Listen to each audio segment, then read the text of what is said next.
Hoy con Fray Erich. Esto es Cambio de Planes. Fray, bienvenido. Gracias, Rancés. Un saludo para todos ustedes desde su hogar. Bendiciones. Qué alegría poder compartir con ustedes la vida y la experiencia de Dios. Un gusto muy grande por estar con ustedes. Fray, como siempre iniciamos en Cambio de Planes, es conociendo cuántos años tiene, de dónde viene y obviamente vamos a compartir con usted toda su historia, parte de su historia realmente. Pero vamos a iniciar con eso. ¿Cuántos años tiene? Actualmente tengo 31 años, soy guatemalteco, nací en un departamento que se llama Quetzaltenango, es la segunda ciudad más grande de Guatemala, de un municipio que se llama Cantel. Ahí vive mi familia nuclear y bueno, ahí hice parte de mi infancia y de mi adolescencia en ese pueblo que recuerdo siempre con mucho cariño y que llevo a todas partes a donde voy, parte de mi historia, de lo que soy, de lo que pienso e incluso de mi fe y mi vocación, surge en ese lugar, en la fe de mi gente, y poder hacer una mirada retrospectiva de ella para mí es de mucha gratitud. Si pudiésemos rescatar parte de su infancia, ¿qué es lo que más recuerda de esa infancia allá en Guatemala? Bueno, recuerdo muchas cosas, entre ellas anécdotas. Siempre me ha gustado el fútbol y recuerdo, por ejemplo, cuando iba a jugar, sí, nosotros en Guatemala le llamamos chamusquear al partido informal en el campo, en la calle. Mi mamá siempre me decía, después del estudio te doy permiso a jugar, pero los viernes era la Eucaristía en mi capilla y yo tenía que estar a las 6, por ejemplo, en mi capilla siempre, porque mi madre pues no lo pedía como requisito. Te cuento esto porque lo cierto es que lo que más recuerdo es eso, el compartir con mis amigos, la educación de los valores y de la fe de mi madre, pero sobre todo la espontaneidad, la alegría de sentirme amado y de sentirme feliz, muy feliz en esos años de mi vida que recuerdo con mucho amor y con mucha gratitud. Proceso académico. Usted ha mencionado que su mamá decía, después que hagan las tareas, pueden ir a jugar. ¿Cómo fue ese proceso académico? Fue doloroso un poco. Yo ¿Por tengo qué? una hermana menor, Mi mamá nos revisaba el cuaderno siempre que veníamos de la escuela, a los dos. Y recuerdo que en ese tiempo estábamos en proceso de aprender a leer bien, ¿no?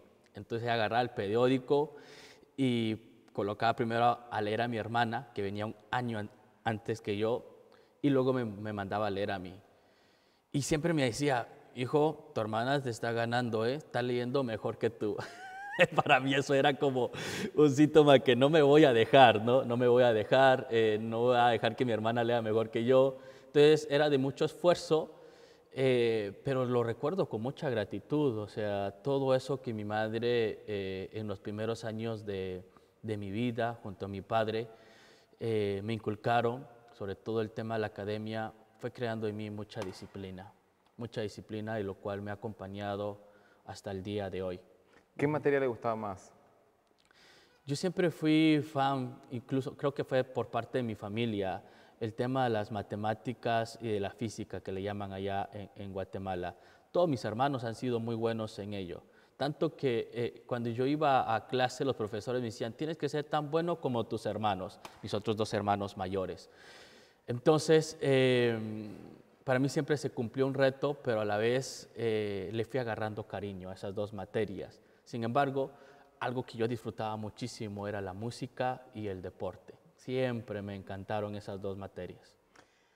Ese proceso académico, por lo que entiendo, fue bastante bueno, a pesar de que su mamá decía, tienes que leer porque la hermana le estaba ganando, ¿no? Sí. ¿Cómo fue también esa transición, ¿no? Del colegio a la universidad? ¿Cómo fue ese proceso ya de secundaria? No sé cómo se le diga en Guatemala. Ese proceso ya antes de ir a la universidad. ¿Cómo cambió todo eso allá también? Bueno, sí, en efecto, las raíces, la disciplina se fue dando. Fue un proceso, como te digo, muy hermoso que recuerdo con mucha gratitud. a base de ello yo fui ganando un par de becas en dos colegios católicos en Guatemala, en una media beca y en la otra beca completa. Sin embargo, cuando yo entro a la universidad, que es lo que me preguntas,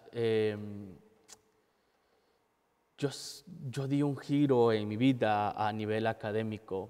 Yo entro a estudiar ingeniería en la Universidad de San Carlos de Guatemala y empiezo el año.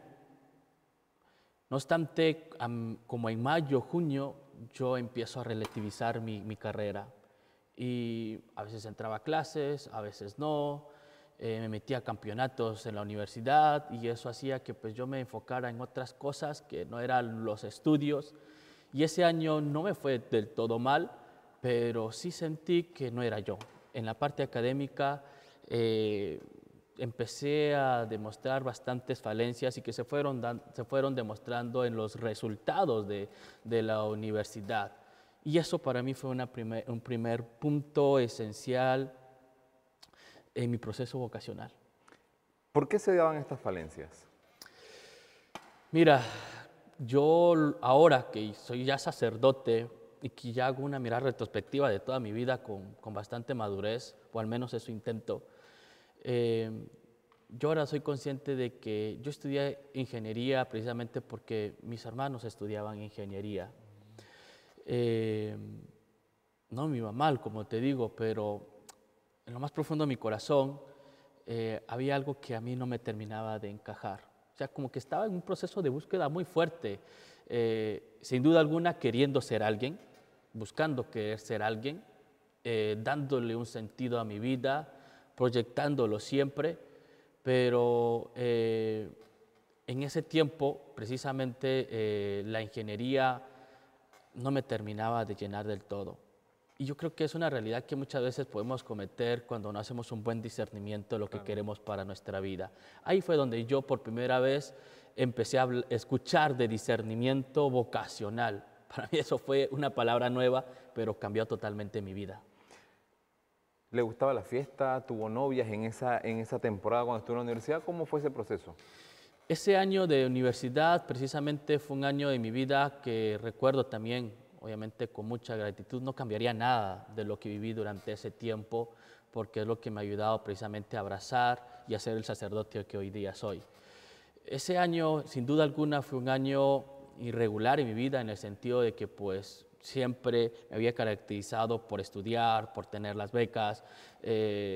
Mi mamá siempre se sentía muy orgulloso de mí por todo lo que había logrado, pero en ese año yo sentía que mi mamá sentía mucha tristeza en su corazón. Yo le miraba sus lágrimas cuando precisamente ella veía que yo llegaba tarde a casa, cuando me miraba a mí también en cierto modo triste. La mamá siente en eso, ¿no? Sentía que yo estaba en cierto modo un poco confuso, que estaba en búsqueda y que estaba buscando mal, en efecto, ¿no?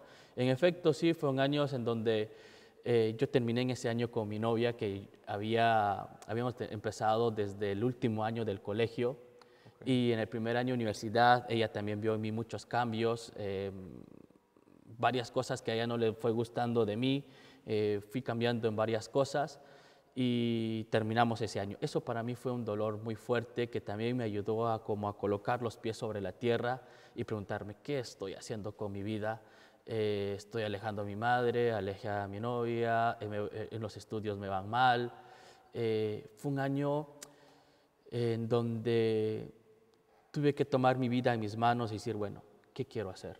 ¿Sí? ¿Qué voy a hacer con mi vida? Porque así como estoy en este momento lo veo todo pixeleado, lo veo con mucha oscuridad y en cierto modo eso a mí me ayudó muchísimo a poder proyectar, incluso a poder abrazar lo que hoy día soy. ¿En algún momento su madre habló con usted sobre lo que estaba pasando con su vida? Porque me llama la atención que usted dice, podía ver las lágrimas de mi madre. ¿Su mamá en algún momento habló? Porque los papás son muy sabios y ellos siempre, cuando uno va descarriándose, siempre lo sientan a uno y le dicen las verdades en la cara. ¿En algún momento pasó eso? Sí, sí, sí, sí. Bueno, mi padre era una persona que hasta cierto modo me apoyaba en esa búsqueda que estaba teniendo, ¿no? Y me decía, no, tranquilo, yo te apoyo. Si tu mamá te regaña, me avisas y yo dialogo con ella. Yo me sentía como consentido en esa parte por mi papá. Pero mi madre un día me sentó en la sala y me dijo, hijo, tenemos que hablar. No me está gustando tus llegadas tardes, no me está gustando que en la universidad lo estás tomando mal, no te estás esforzando. Yo ya no soy tu madre que te va a revisar los cuadernos como cuando eras pequeño, tú ya eres libre. Pero ella me dijo una frase que hasta hoy día me sigue impactando y me sigue todavía moviendo. Me dijo, delante de la estatua de la libertad, me dijo, tú tienes que construir la de la responsabilidad. Para ser libres, uno tiene que aprender a ser responsable. ¿Tú quieres ser libre, hijo? Yo con mi cara me imagino que le decía que sí, ¿no? Pues aprende a ser responsable. Y tu responsabilidad en este momento es darle sentido a tu vida. Esas palabras sabias de mi madre, que no fue un regaño como cuando era pequeño, o una nalgada como cuando era pequeño, fueron como 100,000 cachetadas, ¿sí? A mí eso me llegó en lo más profundo de mi corazón, porque en efecto yo quería ser libre, y era libre, porque mi mamá, mi papá hasta cierto punto estaban, como dirían en mi país, calculándole el agua a los tamales, a ver hasta dónde era capaz de llegar su hijo, ¿no? Mucha sabiduría de parte de ellos dos. Estaban calculándole el agua a los tamales, hasta un punto en el que ellos dijeron, el tipo va por mal camino. Quizá yo no estaba del todo perdido, pero ellos sabían que estaba dándole una nueva dirección a mi vida, hasta que me sentaron y me dijeron esas palabras impactantes para mí. ¿Qué decían sus hermanos? Porque usted tenía dos ejemplos muy arriba, que sus papás lo ponían a usted también. Mira el ejemplo de sus hermanos. ¿Qué le decían sus hermanos en ese momento? Bueno, con el que más he compartido es con mi hermano Helber, que es 2 años mayor que yo. Él ya estaba terminando en ese momento la ingeniería en mecánica en la misma universidad donde yo entré. Y él siempre ha sido muy brillante desde el colegio. En Guatemala llamamos abanderado, ¿sí? Siempre ha sido el primer lugar desde que era un niño. Entonces para mí era como esa talla de querer llegarle a él, pero no le llegaba, y sobre todo en la universidad. Entonces cuando él me aborda y me dice, Erich, ¿qué estás haciendo con tu vida, bro? ¿Qué estás haciendo con tu vida? ¿Qué quieres para tu vida? Eso fue en un diálogo bastante cercano, porque siento que mi mamá le dijo, habla con tu hermano. Pero llegó un momento en el que él me agarró y me dijo, eres la vergüenza de la casa. Así me dijo. Eso para mí fue como otra cachetada, como que, de tipo, ¿qué le pasa? Y claro, en mí empezó a surgir como un sano orgullo. Y decir, yo no me voy a dejar, yo no me voy a dejar de él. Entonces, empecé como a agarrar de nuevo el ritmo a la universidad, pero no era feliz. ¿No era feliz porque no le gustaba la carrera o no era feliz también por lo que estaba pasando en ese momento en su vida? Era global, por todo lo que estaba pasando en mi vida. Te digo, terminé con mi novia. Mi madre, a la que yo sentía que toda mi vida ella se había sentido orgullosa de mí, estaba muy triste. Yo estoy seguro que en efecto no es que había dejado de estar orgullosa de mí, pero ella sentía algo, quizás sentía lo que yo estaba sintiendo. Mis hermanos empezaron a bullearme, por decirlo de esa manera, así como que, bueno, eres la oveja negra, o eres quizá, en un momento incluso te digo, me dijo mi hermano, eres la vergüenza de la casa, eres la vergüenza de la casa. Todo eso, y yo en el fondo de mi corazón sabía que quizá me había equivocado de carrera, y todas esas cosas fueron como juntándose hasta un punto en el que yo dije, no le estoy dando sentido a mi vida, no le estoy dando sentido a mi vida. Entonces ahí empezó una búsqueda de sentido. Amigo de Quetzaltenango en Guatemala. Estudió bastante bien, fue bastante aplicado en el estudio en Guatemala. Sin embargo, cuando llegó a esa vida universitaria, las cosas no andaban muy bien. Antes de la pausa señalaba que luego de un consejo de su madre, ha comenzado a buscarle sentido a su vida. Fray, ¿qué ocurrió? Después de esos consejos, usted ha dicho algo que llama la atención, la Estatua de la Libertad, la Estatua de la Responsabilidad. ¿Qué ocurrió? Bueno, ocurrieron muchas cosas muy hermosas. Bueno, la primera, y creo que eso lo entiendo hoy día, luego de toda mi formación, pero creo que la primera cosa que pasó en esa búsqueda de sentido fue la búsqueda de darle sentido al sufrimiento, ¿sí? Y hablo de esto porque lo cierto es que en ese momento de mi vida, previo al discernimiento, ese año de universidad, como hablaba, fue un año en el que yo empecé a sentir con bastante fuerza quizá el dolor afectivo, el dolor sentimental, el dolor o el sufrimiento que puede causar el hecho de que no le estás dando sentido a tu vida. Y entonces me preguntaba, ¿por qué me está pasando esto a mí? ¿Por qué? ¿Por qué a mí? ¿Por qué de mis 5 hermanos me está pasando esto a mí? Yo recuerdo que lo hablaba con un amigo que hoy día también es sacerdote, y él me decía en ese momento que él estaba de seminarista, me decía, Erich, es que no es por qué, es para qué. ¿Sí? Pasar de la pregunta del por qué al para qué. ¿Sí? ¿Para qué? O sea, darle un sentido a lo que estás viviendo, hacer de esto un proceso de aprendizaje y seguir con tu vida, porque lo cierto es que en ese momento yo tenía 18 años, imagínate, estaba un peladito, dicen ustedes acá en Panamá, ¿sí? Entonces, en efecto, yo empiezo a darle sentido a lo que había vivido en ese momento y empiezo en la segunda etapa que yo podía llamar el sentido al amor, ¿sí? Empezarme a sentir amado y empezar a amar. Y sentido al amor fue darme cuenta de que mi familia me amaba y que si me cuestionaba y de que si mi madre, por ejemplo, las lágrimas que tenía no era porque no se sentía orgulloso de mí, sino porque me amaba y quería lo mejor para mí y siempre lo ha querido. Mi hermano, todas las personas que me rodeaban, incluso que mi novia en ese momento me había dejado porque ella estaba viendo en mí otro muchacho, otra persona que ella no reconocía y que en efecto empezó a tener otras prioridades y que fue dejando quizá en el abandono lo que en esa bonita relación había.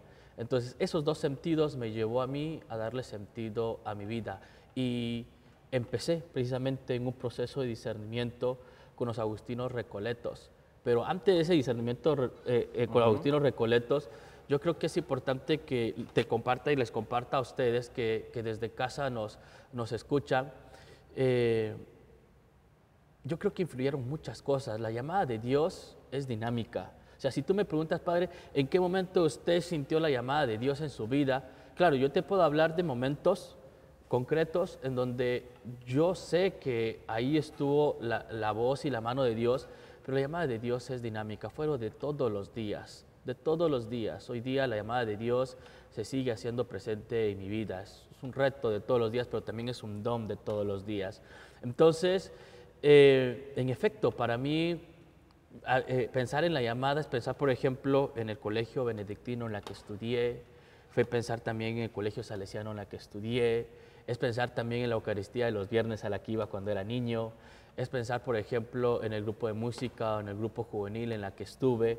Y todo eso fue forjando en mí una inquietud de sentirme amado por el amor de los amores, ¿sí? En esa búsqueda de darle sentido al amor, empecé a darme cuenta y a sentir con bastante profundidad el amor de Dios hacia mi vida. Y eso fue dando un giro copernicano a mi vida. Usted menciona que hizo un proceso de discernimiento luego de conocer a los agustinos Recoletos, pero ¿cómo los conoce? ¿Cómo llegó a ese punto de conocerlos? Estando, obviamente, ha mencionado 3 cosas muy importantes, el tema del colegio, el tema de la universidad y el tema también de la Eucaristía que asistía los viernes a las 6 de la tarde, recuerdo la hora muy bien porque lo ha mencionado. ¿Cómo llega y cómo se va enlazando todo esto para hacer lo que es hoy? Me gustaría primero conocer cómo los conoce a ellos para entonces decir, tengo que hacer algo por esto. Mira que es algo muy, si uno no le pone cabeza a uno, no se lo cree.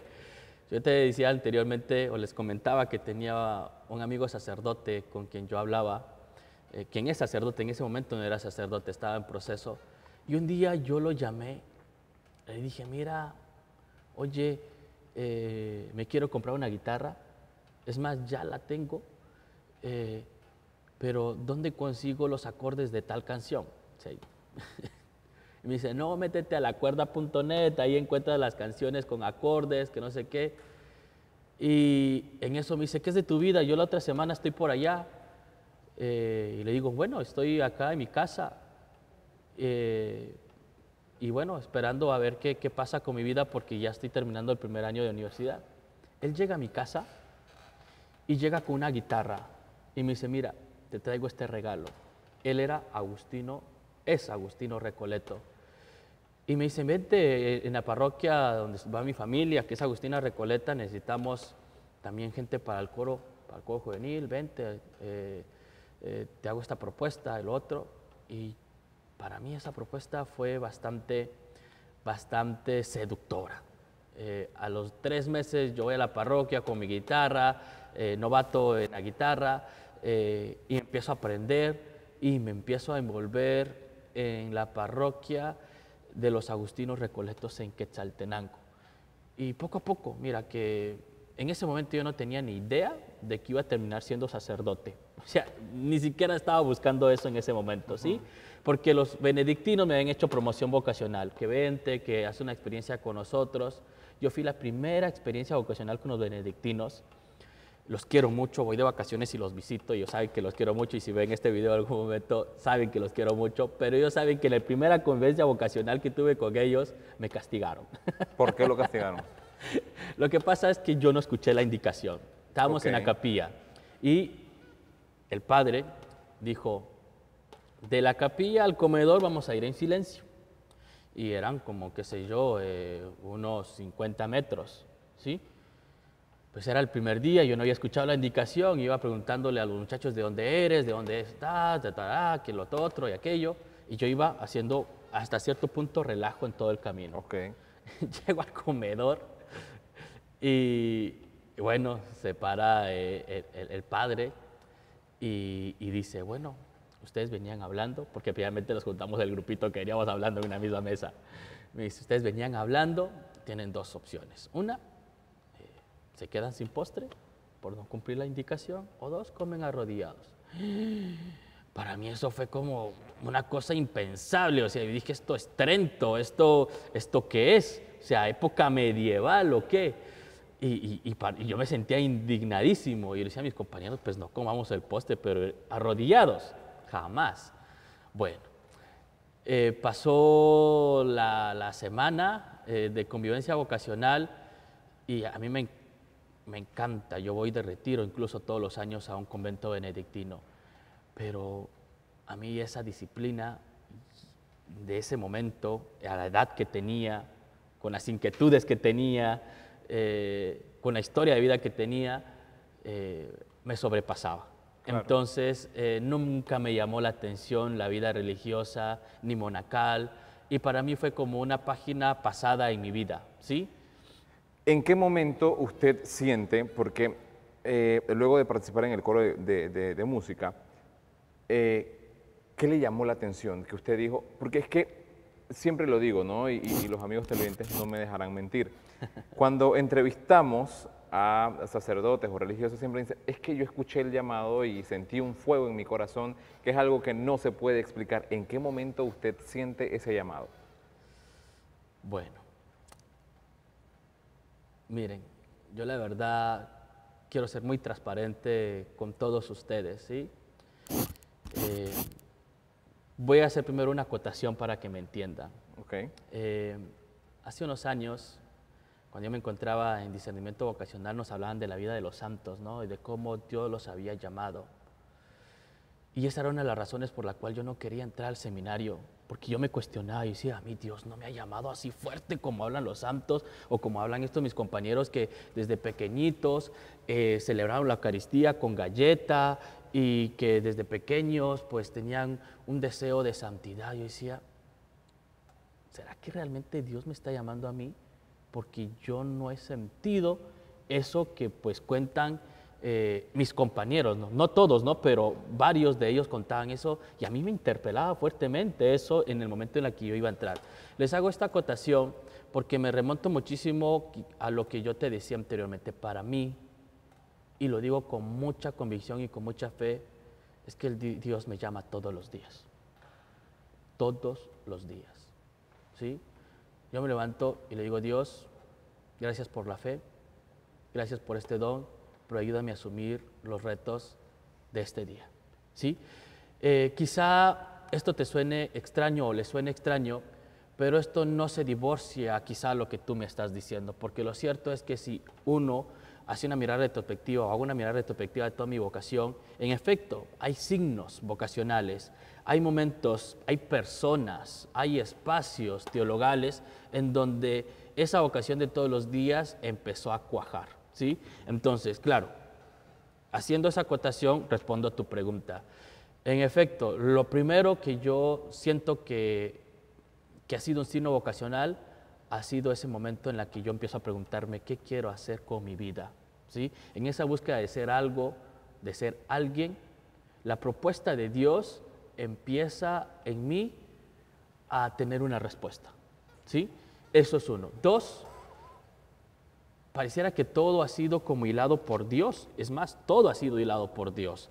Mis colegios católicos, mi Eucaristía los viernes promovido por mi madre, el grupo juvenil, el coro, todo me fue acercando a Dios hasta que un punto que alguien, un padre mayor, eso también fue un elemento importante, un día me dijo, Erich, mira al padre, un padre de 83 años celebrando misa, ya está mayor. ¿Quién le va a ayudar? Decimos en mi país, él me decía, ¿quién le va a ayudar a él a jalar la carreta? Necesitamos relevo. Eso para mí en ese momento, aunque les puede parecer algo sin sentido, para mí me dejó calando. Es verdad, están volviendo viejos. Estos tipos se están volviendo viejos. Y eran mis amigos, los quería mucho. Y a mí me dejó eso como picado. Eso, por ejemplo, también es un signo vocacional fuerte para mí. Y luego, pues, hay otros, estos son a priori, pero hay otros a posteriori dentro del proceso que también son interesantes y que, pues, si se da la oportunidad también se los podría compartir. Llega el momento, padre, y para poder resumir, porque si echamos toda la historia, aquí nos quedamos 3 horas, ¿no? En efecto. Cuando usted decide ingresar al proceso de formación como tal, ¿qué le dice su mamá? Porque su mamá había llorado, usted estaba en un proceso del coro, Sí. ¿Qué ocurrió en esa etapa cuando usted le dice a su mamá, bueno, es que quiero ser sacerdote? Wow. Me sentó, como esa vez que me llamó la atención, me sentó y me dijo, mira, hijo, yo le había dicho que quería entrar al seminario. 2 cosas te voy a decir. 2, las recuerdo porque me dijo 2. La primera, con las cosas de Dios no se juegan, hijo. Ok, listo, está bien. Segundo, hijo, esto es vocación. Yo te amo mucho, te quiero mucho y te apoyo.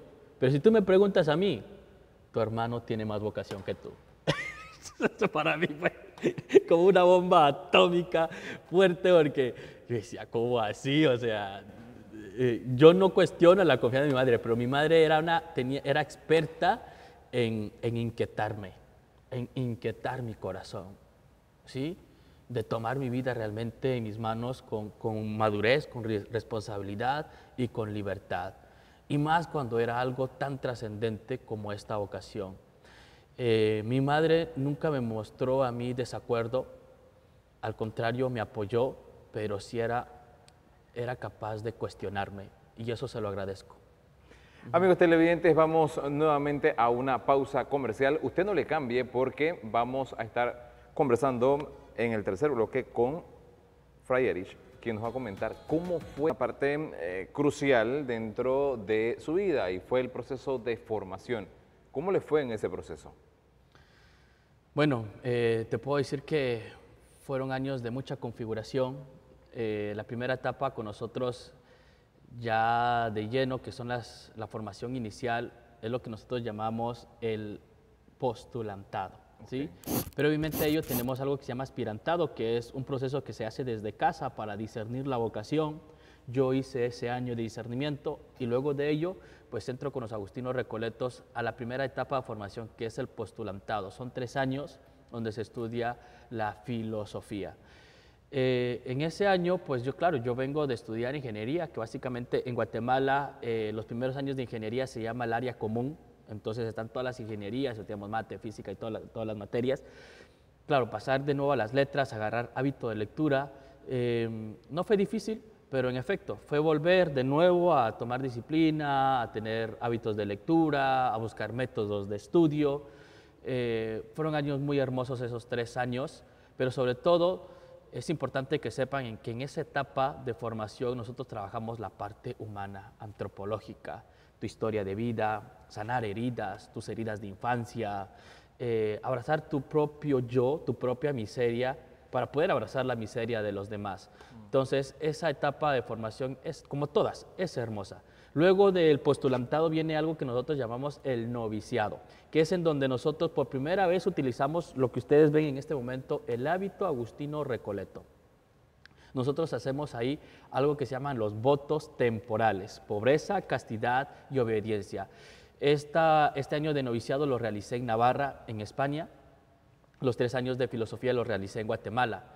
Luego del noviciado, que es un año de espiritualidad, un año para conocer más el carisma, un año de educación no formal, por decirlo de esa manera, porque uno recibe clases, pero no recibe un título como tal, porque recibe historia de la iglesia, historia de la orden, carisma, regla, constituciones, etc.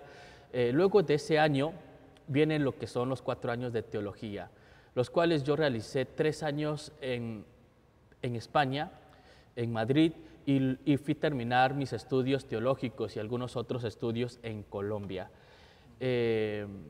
Luego de ello, de la teología, nosotros tenemos algo que se llama el año de inserción o año pastoral, la cual yo realicé en el Colegio Agustiniano Norte de Bogotá. Y ahí empiezo yo a preguntarme, Dios mío, ¿por dónde me quieres? ¿Qué quieres de mí? Y empiezo a tener contacto con los jóvenes en ese colegio, y ahí el Señor ha ido como dirigiendo mi vida. Los jóvenes han sido clave también en mi proceso vocacional y sacerdotal. En algún momento de todo este tiempo, que usted nos ha dicho, obviamente fuera de cámaras, que son básicamente unos 10, 11 años, ¿sintió usted en algún momento, padre, las ganas de renunciar a esto que usted estaba haciendo? Sí, llegan momentos en los que uno se cuestiona, y llegan momentos incluso hasta de añoranza, ¿no? De lo que dejé, de lo que hubiese podido hacer, de lo que hubiese podido trabajar fuera de casa. Llegan momentos fuertes, y sobre todo llegan los momentos, como diría San Ignacio de Loyola, de desolación. Momentos en donde no hay ánimo, momentos en donde quizá la disciplina, la rutina, lo de siempre te empieza a carcomer. Llegan momentos, sí, en efecto, como decimos nosotros, el proceso vocacional de crisis. Fueron varios momentos, yo te puedo contar varios y todas tienen sus anécdotas, ¿no? Pero lo que te intento decir y les intento compartir de manera sintética es que en efecto llegan momentos en los que uno se cuestiona, pero que estos momentos, como muy bien viene la palabra crisis, son de crecimiento. Y me ayudaron, sin duda alguna, a ser el sacerdote que hoy día soy. Usted nos comentaba hace un momento sobre eso de que usted le dijo a su formador que no quería ir a España. ¿Qué fue lo que pasó para poder que el televidente también entienda? Ah, perfecto. Yo antes de ir al noviciado, claro, el noviciado era en España, era la primera vez que yo salía del país. Yo empiezo a hacer una como especie de evaluación de todo mi proceso a nivel personal. Y yo decía, Dios mío, yo creo que no estoy listo. No estoy listo para abrazar este estilo de vida, porque ya me van a colocar el hábito agustino recoleto. Y decía, me siento pequeño ante esto, me siento frágil y débil. Claro, yo le digo a mi formador, padre, no voy a ir al noviciado. Después de 3 años de acompañamiento, el formador dice, ¿cómo me vas a decir esto? Si ya fuiste aprobado, si ya nosotros consideramos que estás listo, ¿cómo me vas a decir esto? Simplemente no estoy listo, ¿sí? Llegó un momento en mi vida en la que yo me cuestiono muchísimo durante ese tiempo, ese lapso de ir al noviciado, me cuestiono muchísimo, no logro dormir, tengo momentos en los que me cuestiono realmente mi vida con mucha fuerza. Y el padre, una semana antes de ir al noviciado, me cita y me dice, ¿vas a ir? Y le digo, no voy a ir. El padre, no sé, pero el padre, yo le miré la cara español, alto, rojo, de miedo. Y me dice, bueno, yo no te puedo obligar, esto es una decisión libre, en efecto, me duele, pero te doy este día, piénsalo, óralo, ve a la catedral, óralo. Yo fui a la catedral, Me senté en la segunda banca de la catedral, me puse a llorar como un niño, perdóname Dios, perdóname, tú sabes que quiero, pero no me siento listo. Y en ese momento de oración, de llanto, podríamos decirlo, que fue una de las veces que yo recuerdo que he llorado bastante, fue un momento como, un pensamiento como decirme a mí mismo, no te centres solamente en tu debilidad, en tu vulnerabilidad o en tu humanidad, céntrate en todo tu yo, que es ahí, esa es la mirada de Dios. Dios ve tus deseos de seguirle, tus deseos de compartir el Evangelio, tus deseos de entregar tu vida, tus deseos de esforzarte, tus deseos de amarle y seguirle cada día. Y entonces fue para mí un momento de mucha fuerza y decir, voy a ir. Y desde entonces mi vida religiosa en mi proceso toma un nuevo matiz en donde soy consciente de mi debilidad y de mi vulnerabilidad, pero también soy consciente de que hay muchas cosas que no se logran por fuerza humana, sino que se logran solamente con la gracia de Dios. Durante todo este proceso, ya finalizando su proceso de formación, ¿qué le decía su mamá? Porque su mamá dijo que su hermano tenía más vocación que usted. ¿Qué le decía su mamá? No, mira, la familia va haciendo proceso con uno también. Okay. ¿Sí? Por ejemplo, ya resumiendo, mi mamá cuando yo iba a los primeros años del seminario, ella se quedaba con una Magdalena llorando. Ay, mi hijo, se quedaba llorando. Yo me subía al autobús y ella se quedaba con las lágrimas acá. Cuando yo fui al noviciado, mi mamá no mostró ninguna lágrima a los ojos. Me dijo, el primer día que te fuiste, yo te entregué a Dios. Y yo sé que vas a estar bien porque estás en las manos de Dios. El que iba llorando en el avión era yo. Iba llorando, pero intento decir esto porque la familia también va haciendo proceso y la familia también va aprendiendo a soltar al hijo, va aprendiendo también que esto es cosa de Dios y eso es hermoso. Padre, usted mencionaba los jóvenes y que inició todo ese proceso con jóvenes en Colombia. ¿Cree usted, y se lo consulto, que ese llamado que hizo Dios era para que usted pudiese de una u otra forma transformar la vida de esos jóvenes? En mi aquí y ahora lo siento con mucha fuerza, sí. Lo siento con mucha fuerza, sí. En Colombia trabajo con jóvenes, vengo a Panamá, me encargan de la pastoral juvenil y ser promotor vocacional. Acompaño a jóvenes con discernimiento vocacional, les ayudo precisamente a hacer ese discernimiento que en algún momento de mi vida también me tocó hacer con mucha fuerza. Y siento que Dios en este momento de mi vida me está pidiendo eso con fuerza. Y lo hago con mucha libertad, con mucha generosidad y realmente lo disfruto mucho. Por eso a todos los jóvenes que nos están viendo, a todos los jóvenes que en este momento andan con mucha inquietud, con mucha duda, quizás hasta con sin sentido de la vida, no están solos. Y no tengan miedo. Cuando el Señor dice no tengan miedo en el Evangelio, va acompañado de una palabra muy hermosa que es yo estaré con ustedes. Así que aquí estamos también para apoyarles, para servirles, para darles ese acompañamiento espiritual.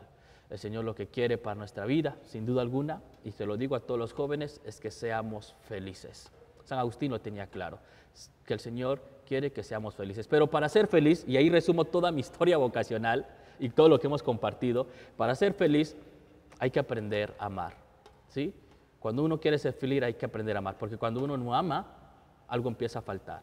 Y cuando uno no se deja amar también. Pero para amar hay que aprender a ser libres, amar en libertad. Yo soy sacerdote por amor, pero por mi propia libertad. Pero siguiendo las palabras de mi madre, para ser libre hay que aprender a ser responsable. Y a nosotros los jóvenes queremos ser libres, pero muchas veces no queremos ser responsables. Deseo de corazón que todos nuestros jóvenes estén en esa construcción de felicidad, pero sobre todo que en sus grandes decisiones tengan a Dios siempre presente.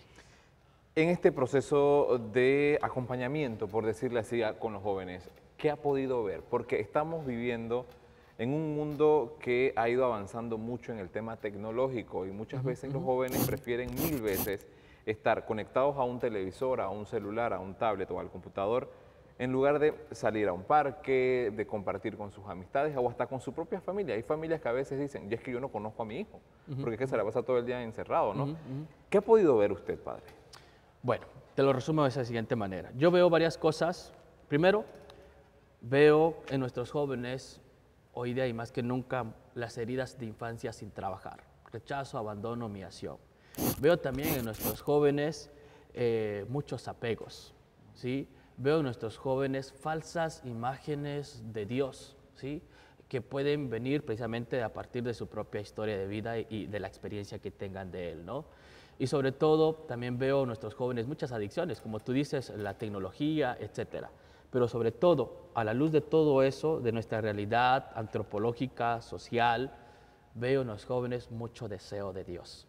Y por eso, jóvenes, en palabras de San Agustín, déjenme decirles que su corazón siempre va a estar inquieto, siempre va a estar latiendo y en búsqueda hasta que descansen en Dios.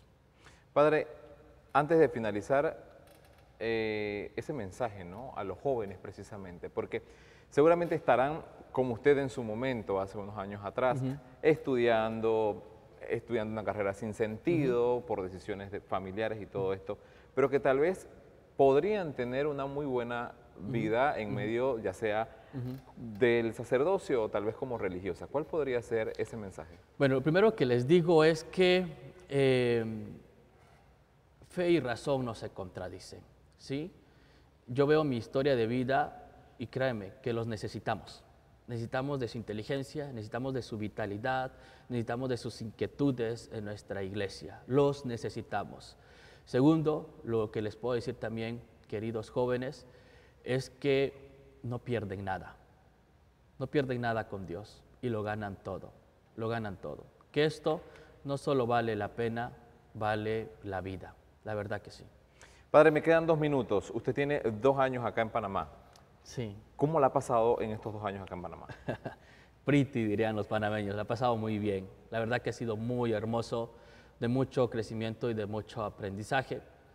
Si algo he aprendido en mi paso acá es que también se necesita inculturización, ¿sí? Ha sido un proceso muy hermoso de inculturización, entender la idiosincrasia panameña, entender a los jóvenes panameños, y eso ha sido muy hermoso. La iglesia panameña me ha acogido muy bien.